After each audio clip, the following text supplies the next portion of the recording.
CBSE, Biology, Class 12, Chapter 5, Principles of Inheritance.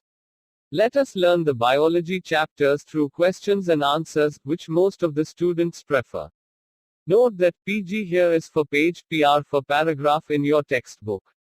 Questions are in yellow color while answers are white. Why Mendel said that segregation of the pair of factors are independent of the other pair? To understand this, look at the picture on the left. On the top two sides the small circles are shown, each one, either male or female gamete, having the alleles, and these alleles combine mathematically and form 16 combinations, that too surprisingly mathematically combining two monohybrid ratios of 3:1.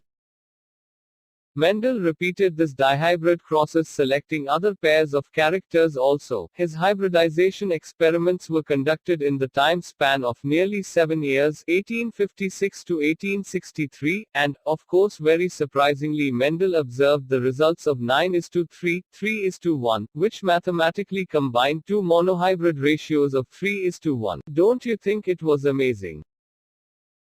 As shown in this small animation, gametes unite and form pairs. Recall the fertilization process and zygote formation here. Top two pairs are shown here. Similarly, all 16 pairs combined by the segregation method following the same mathematical permutation combination. How Punnett square is useful in understanding Mendel's law of independent assortment.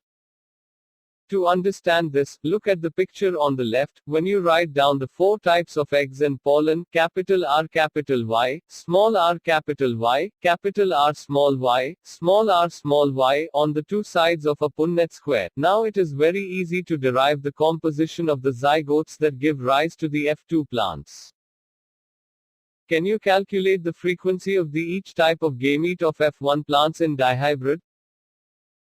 50% of small r bearing gametes has capital Y and other 50% has small y. Similarly, 50% of capital R bearing gametes has capital Y and the other 50% has small y. Thus there are 4 genotypes of gametes, 4 types of pollen and 4 types of eggs. The 4 types are capital R capital Y, capital R small r capital Y and small r small y, each with a frequency of 25% or 1/4 of total gametes produced.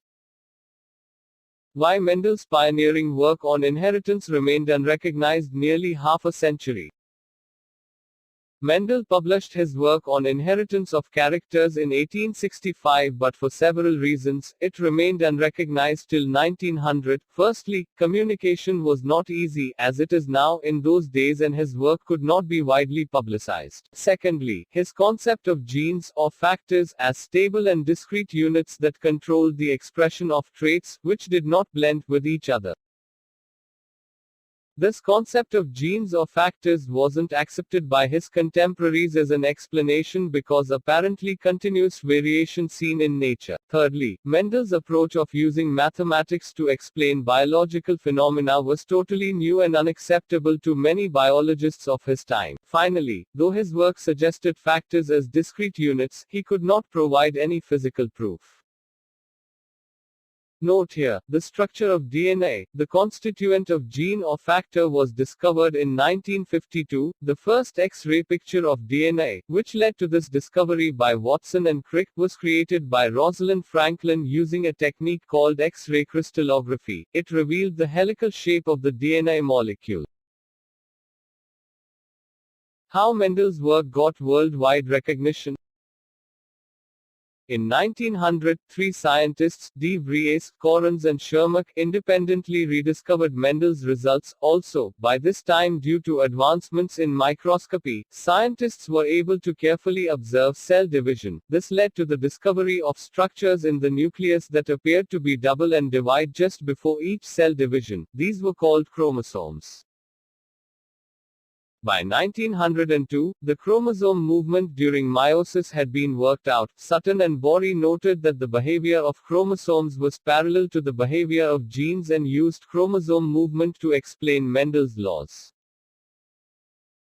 This picture shows meiosis cell division and germ cells or gametes formation in a cell having 4 chromosomes. You can see how chromosomes segregate when germ cells are formed. Don't you think it is exactly the same way that Mendel proposed? In meiosis cell division, one cell having 2n number chromosomes divides and make 4 daughter cells having n number chromosomes. End of this part. Dear students, share your doubts and questions to this email given below. The question answers of this chapter will be continued in the next video of CBSE Biology Class 12.